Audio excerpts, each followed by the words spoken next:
Hello, welcome to An Herbalist Path. What is an herbalist? I'm Carrie Bailey, biologist and certified herbalist.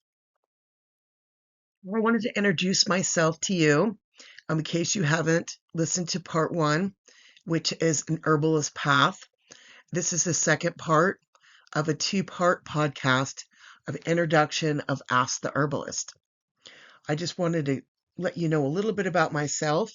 I'm a biologist, certified herbalist. I've got over 30 years experience in the industry. I've established Herbal Elements in 2002 and developed many different herbalist lines of products. I teach classes at local community colleges, and I share my experience and knowledge and passion with my students, as well as interns and clients that I consult with. If you'd like to learn more about me, then please listen to An Herbalist Path and you'll learn more about my background. But the reason why I really wanted to do this is because I'd like people to know what exactly is an herbalist. Many people don't know what an herbalist is or what they do. And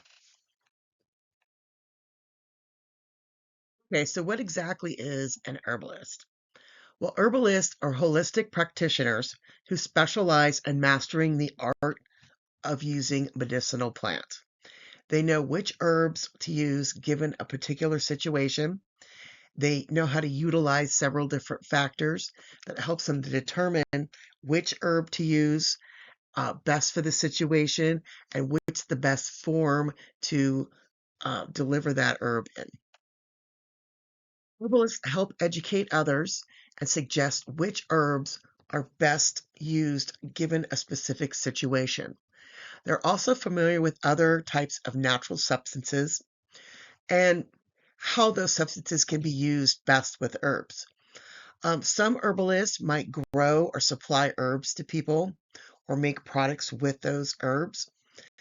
They're great assets to their family, friends, and neighbors. And on a professional level, they can consult with clients or create those product lines for others. Good herbalist knows how herbs work. They understand that herbs are food as well as medicine. Herbalists understand the energetics of herbs and how the basic tastes affect the body, as well as the actions and traditional uses of herbs. So, herbalists can use these processes to determine which herbs or forms to best utilize for a situation. Herbalists understand and utilize the nutritional and medicinal value of herbs and how they can help build particular body systems. Using herbs as well as nutritional foods together help build lifetime long-term changes. Herbs function three main ways in the body. They build tissue or support a particular body system. They reduce or decrease a symptom or encourage relief of those symptoms. And they maintain in the body balance and giving the body the building blocks it needs in order to function properly. So herbalists understand the best herbal forms and best ways to take these herbs. They understand how to choose herbs and the best ways to take them, whether they're in teas or cooking, tinctures or extracts, or other types of herbal supplements. They also use herbs in whole forms rather than in the single ingredient or principal constituents that might be what's considered the medicinal form or active ingredient that that herb might possess.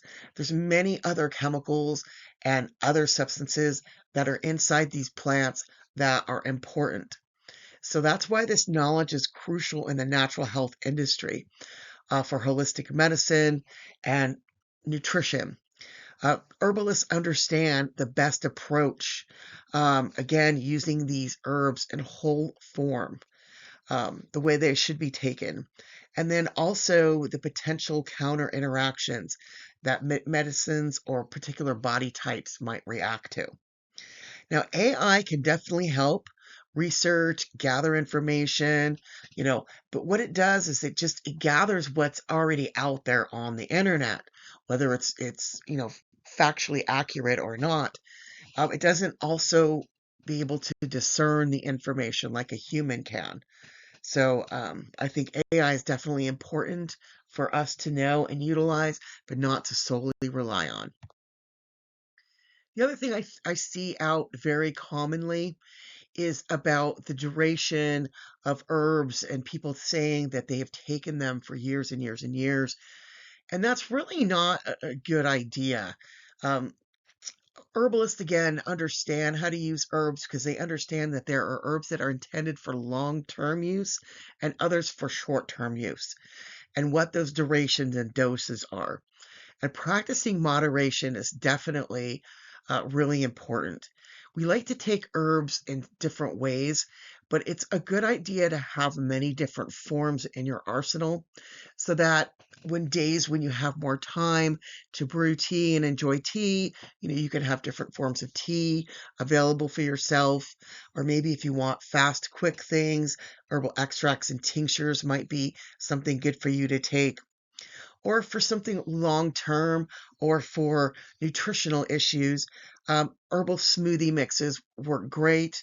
I frequently take them pretty much daily with my yogurt and berries and seeds and nuts or something like that, and mix it up rather than taking capsules. But those that like to take capsules, that might be a convenient way. But just know that when you take powdered supplements, it does take a little longer to work, and you might have to drink extra water with that. The other aspect of using herbs is to understand the seasonal changes our body goes through. So we should also be using herbs seasonally as well. And basically, what that is about is when it's cool out during the fall and winter, it's cold out. We want to warm our body up. So, fall and winter, we want to use more warming herbs and spices that can help to boost our immunity, also help with the detoxification process. And then, when it's warmer outside in spring and summer, we want to utilize more cooling herbs that will help keep our body cool as well as tonify different body systems. They might help with seasonal allergies, with weight loss, and other things like that. So think about changing up that supplement, whether you have supplements that you take monthly, or spring, summer, winter, fall, or maybe you just split it up and kind of have your warm season blends and your cool season blends. It also helps when you're changing up your herbs, that diversity, that also going to give you diversity in your diet. So if you're lacking certain nutrients, when you're switching up your herbs, you're more likely to have a more balanced diet. Herbalists might be specialists. They might specialize in a particular group of herbs from a particular region. Native plants, maybe from your region, or the North American natives.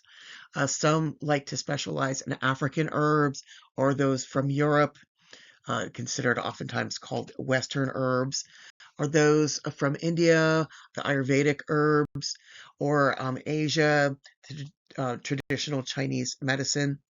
So some like to also specialize in manufacturing or recommending specific herbs or supplements, or brands. Maybe they don't actually make them themselves, but they know these products, trust them, and they promote them. So some herbalists like teas, some like powder supplements, some are more into consuming. But I really believe in the combination approach to take several different avenues to get herbs into your diet, morning, noon, and night. Drinking, taking supplements, as well as in your every meal that you consume. Another thing that defines an herbalist is what they actually do. Herbalists vary in what they do, and each path can be very winding and veer off and be different. And again, you can do things seasonally. I've paralleled a lot of my journey doing several different avenues of horticulture and natural medicine. But no matter the career path, they may write, educate, consult with clients. There might be other types of practitioners, and the herbal uh, medicine route is something that adds to their already arsenal. So there are many things they can do. They can be a positive influence for others. They can help research, create their own product lines, and work with other health professionals. Herbalists might vary in the different things that they make. They might make topicals as well as medicinals, culinary herbs. And again, they could even suggest other product lines that other people make. But most herbalists, again, are a combination of these things. They might highlight one facet in their life, and depending on um, how their life goes, the range of topics and interests that they have.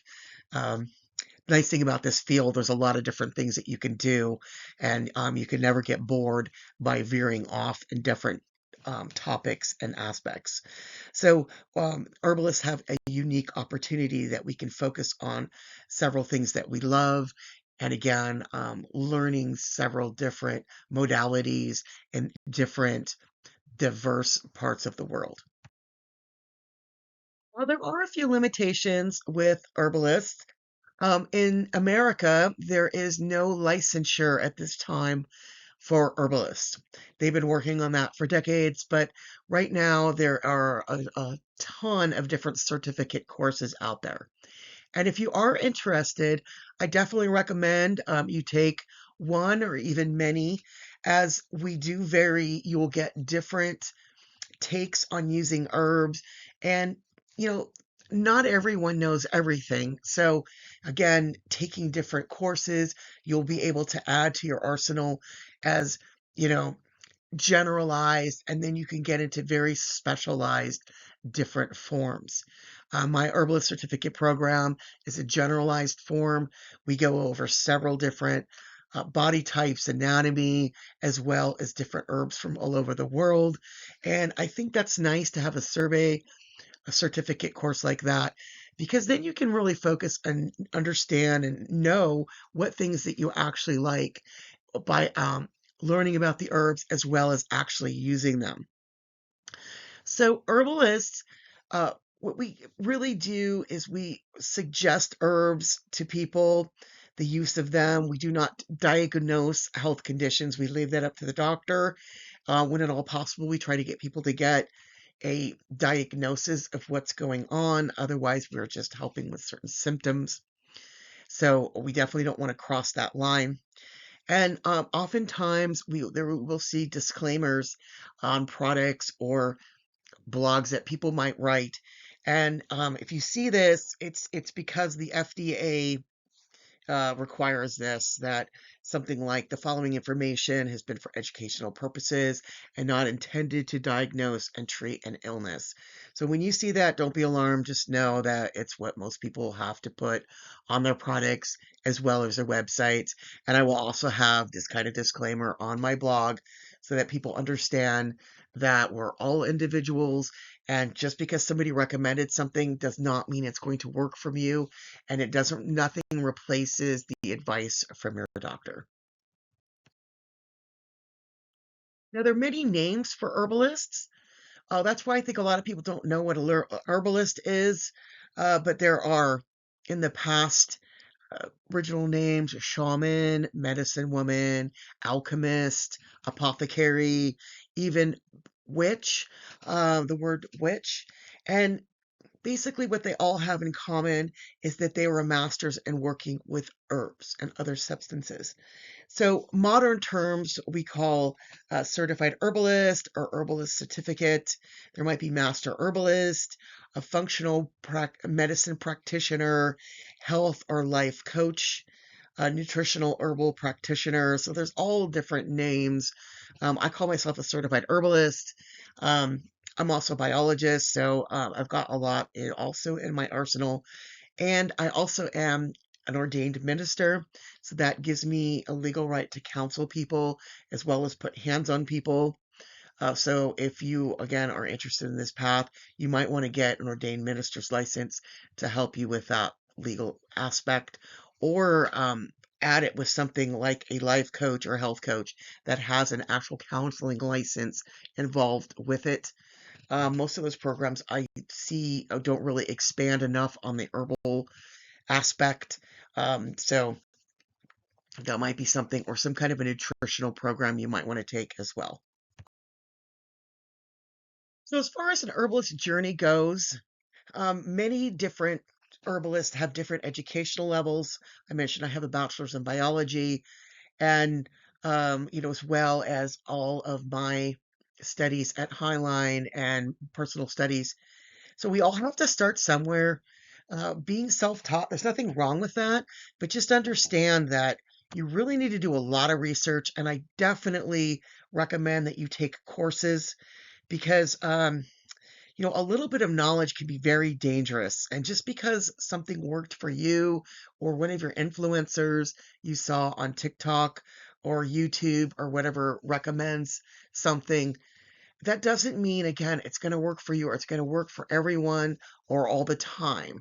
Again, short term, long term herbs, they don't know what kind of medications you are on, or what your previous health conditions are. Are you pregnant? You know, there's just so many factors. So just be very careful. Um, and this is something that is definitely very dear to me and concerning to me about AI and how easy it is for people to access information. And again, I am all for people having knowledge at their fingertips, but you want to check those AI references and really know that just because something worked for somebody does not mean it works for you. Also, a lot of people that write blogs and or influencers, and they want to create content for their platform. So in order to do that, oftentimes they're paid by advertisers or somebody that wants them to influence you in a specific way. So people are really pushing products a lot that might be a big red flag for you, that maybe their best interest is not in your hands. But so take it for a grain of salt. And again, I'm not trying to put anybody down that you might be listening to. I just want you to be aware. It's always good. Check that reference, multiple sources, before you accept anything as a fact. I want you to use herbs and I want you to be successful. And if you want to expand your knowledge, please take some classes. Take it with several different people. Find your local herb shop or your local community college. Find those courses, whether they're foraging or growing. I'm definitely a big advocate of growing. If you're responsibly foraging, that's great. But again, this planet's for all of us. Read books, collect articles, watch videos. Don't just rely also again on just watching videos. That hand-to-eye contact of writing and reading really helps you to retain the knowledge. Create a journal that will help you with your herbal journey, and follow herbalists like myself and continue to help support the herbal community. So there is a long road to learning, and each of our paths are different. So take each step and build so you can advance to the next level. Understand and accept if you're a beginner. It's okay. We all have to start somewhere, and just build on that knowledge. So you could be a novice, advanced, professional, if that's what you choose to do. But remember, even professionals, we never stop learning. There's always something that you're going to add to your knowledge bank, and or you might forget. So remember, that's always a factor too. Um, so uh, those mentorship programs can be vital for development, and there's so many educational programs there to choose from. Again, you could try my program, herbalelementsacademy.com, as well as online, in person at Pierce College. But please follow me and Ask the Herbalist. You can email me questions at asktheherbalistcarrie@gmail.com. You can also, when you're on Substack, you can also ask me questions through that platform as well. You can visit me at herbalelementsacademy.com, as well as my Facebook, Herbal Elements, and Herbal Elements Academy. I also have the Pond Pad, and on Instagram, I'm Herbal Elements 1. Thank you so much for listening. Have a great day.